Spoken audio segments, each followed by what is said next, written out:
Darth Vader, Voldemort, the Joker. I'm the Joker, baby! What do all these people have in common? They are significantly less evil than these two. But just who are these two? Wouldn't you like to know? Let me give you some background first. The year is 2010. A game is coming onto the scene. A game that quite possibly will never leave the scene. It's a game that allows creative freedom, whether it be mining or crafting. That's right, Realmcraft 3D. All right, fine, it's Minecraft. This Minecraft becomes huge among the younger generation. They call themselves Gen Z. Weird name. This game is all the rage and everyone's talking about it, especially on Reddit. Sorry, 4chan. I don't know much about 4chan, but I've always thought of it as evil Reddit. So if you've never heard of it, that might help. Minecraft has a ton of people talking about it on 4chan. People curious about this new, wonderful game. But because it was so new and so wonderful, Minecraft was widely unexplored, which meant it was perfect for making conspiracies about. And conspiracize they did. Stories of a player-like entity started emerging. Truthfully, I don't think I could tell this story without reading the original post it was tied to. I'll be doing a live reenactment of it. Minecraft. I had recently spawned a new world in a single-player Minecraft world. Everything was normal at first, as I began chopping down trees and crafting a workbench. I noticed something move amongst the dense fog. Parentheses, I have a very slow computer, so I have to play with tiny render distance. I thought it was a cow, so I pursued it, hoping to grab some hides for armor. It wasn't a cow though. Looking back at me was another character with the default skin, but his eyes were empty. I saw no name pop up. Oh, I lost where I was, hold on. And I double checked to make sure I wasn't in multiplayer mode. He didn't stay long. He looked at me and quickly ran into the fog. I pursued out of curiosity, but he was gone. I continued on with the game, not sure what to think. As I expanded the world, I saw things that seemed out of place for the random map generator to make 2x2 tunnels on the rocks, small, perfect pyramids made of sand in the ocean, and groves of trees with all their leaves cut off. I would constantly think I saw the other player in the deep fog, but I never got a better look at him. I tried increasing my render distance so far whenever I thought I saw him, but to no avail. I saved the map and went on the forums to see if anyone else had found the pseudo player. There were none. I created my own topic, telling of the man and asking if anyone had a similar experiences. The post was deleted in 5 minutes. I tried again, and the topic was deleted even faster, possibly 4 minutes. I received a PM from the username Herobrine containing one word, stop. When I went to look at Herobrine's profile, the page 404'd, I received an email from another user. He claimed the mods can read the forum user messages, so we were safer using an email.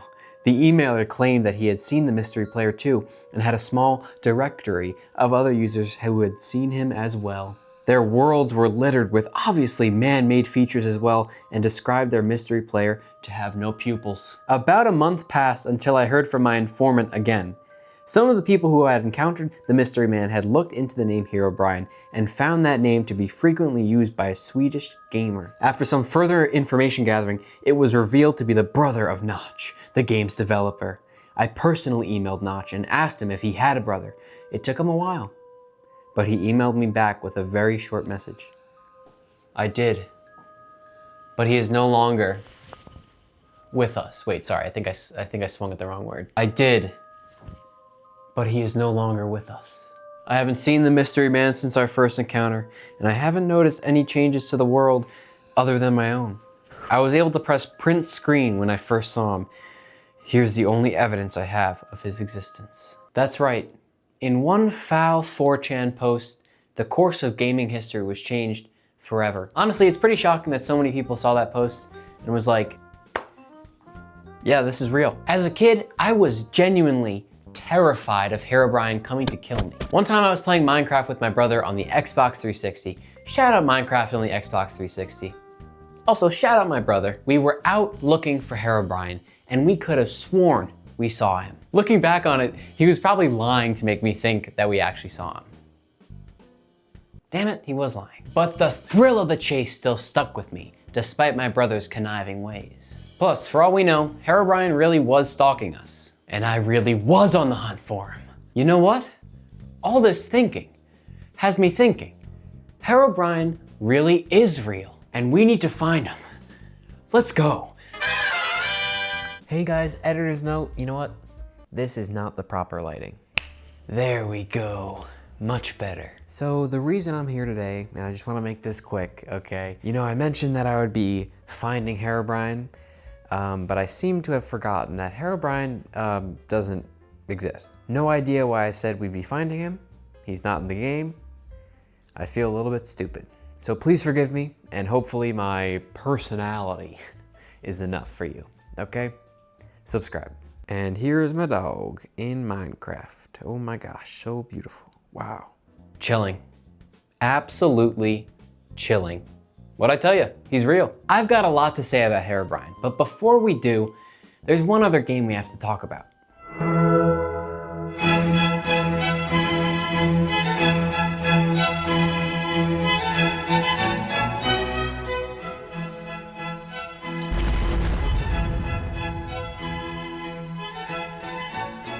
Who is the big cheese?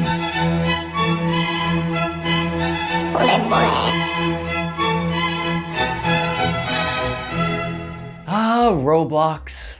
I have a great relationship with Roblox. It was a close childhood game, only been banned a few times. None of it was my fault. The only bad memory of Roblox I have is when I almost got scammed. I found this Roblox game that allowed you to make a stand where you had to convince other players to donate you Robux. That is such a smart concept of a game, I thought, while setting up my stand. Best of all, it was so simple to get started. All you had to do was link your Roblox account to a third-party website and, oh yeah, that's where I got scammed. I don't even know how I fell for it. I was young. What was it now? 9, 10 months ago? Anyway, I played so much Roblox with a friend of mine back in the day. Come to think of it, I should make a whole video on this game soon. One of the things on Roblox that truly shook my friend and I to our core was John Doe. By the time John Doe came around, Herobrine was old news. We knew that guy was fake, but him, the real deal. The story goes that John Doe was a test account back in the early days of Roblox. Eventually, John Doe decided to come back for revenge and wreak havoc on Roblox in March of 2018. Why was he out for revenge? I don't know. I heard he couldn't unionize at the Bloxburg pizzeria. The point is, he was out for blood. It was said that if you friended John Doe, he would hack into your account and slowly but surely steal your character. Of course, that buddy of mine and I from earlier friended him, and it happened. Slowly, in front of my eyes and piece by piece, my friend turned into John Doe, and I freaked. Turns out, he was pranking me and just changing his character's skin. Gosh, him and my brother, such pranksters. Herobrine and John Doe were both fake and never technically did anything, but how do we really know? How do we really know if Mr. Doe and Mr. Brine are out there or not? That, my friends, is what makes them so scary. The fear of the unknown. It's so cold and gloomy over here. There's something behind me, isn't there? I can feel him breathing, but I can't turn around, I'm too scared. If I told you that behind this wall there was something incredibly scary coming to hunt you down at some point, would you be scared? Yeah, probably. Would knowing what this incredibly scary thing looked like and when it was gonna hunt you down make it a little bit less scary? Yeah, probably. It's the fear of the unknown that makes things like Herobrine and John Doe so famous. Take Jaws, for example. The shark is literally all the movie's about. It's the single biggest threat of the movie. Yet, that ultra famous, oh so scary shark is shown for a combined 4 minutes of the movie. And it doesn't appear for the first hour and 21 minutes of the film. The anticipation for the shark to appear is what makes it so scary. The shark has one role: bite people. If old Sharky was on the screen for half an hour straight, biting people left and right, we'd get bored pretty quick. The same thing goes for campfire stories. No one actually wants to see the ghost of the old man that lived in the shack. The thought of him being there is enough. JD and HB's lack of actual appearance is what makes them so fun and scary. Hunting them, thinking you see them from the corner of your screen when it's really just your brother playing a trick on you. Sorry. That's what made it fun. Listen, I'm not saying John Doe is the next Jaws. Herobrine, on the other hand, whew, that is a work of art. I really find it interesting that these rumors can pop out of nowhere and become so massive. Herobrine popped out of a random 4chan post and almost immediately became one of the most famous parts of one of the most famous games of all time. I also find it interesting that these silly little horror rumors can have actual similarities with some of the most famous and influential movies of all time. Though I guess you could find similarities between any two things. Take, just off the tip of my tongue, me. You look at me, and then you look at Martin Scorsese, you'll find plenty of similarities between his work and my work. Some might say an abundance. Now, that may be because Scorsese copied some of my work, a good portion of my work I'd say, especially back in the 90s, but that's neither here nor there. There are few video game myths and video game things in general as popular as Herobrine, and to a lesser extent, John Doe. Actually, to a much lesser extent. I've been comparing Herobrine and John Doe as if they were on a similar level, but Herobrine was a much bigger deal than John Doe was. In his prime, Herobrine had people on watch at all times of the day. John Doe was a big deal for like a week in 2018. No matter how you look at it, Johnny Boy and Herobrine, or as I like to call him, Brian, are important parts of video gaming. It's really not often that a video game gets its own myth like that. So overall, John Doe, Herobrine, great guys. Never actually seen them, but if you enjoyed this video, please subscribe and leave a comment. It's greatly appreciated and keeps me motivated to make these videos. Other than that, you can subscribe here and check out my latest video there. I think that's all for today. So you know what? I think I'm just gonna bask in this nice Minecraft sun. Ah, that's nice. That's the stuff. I could get used to this.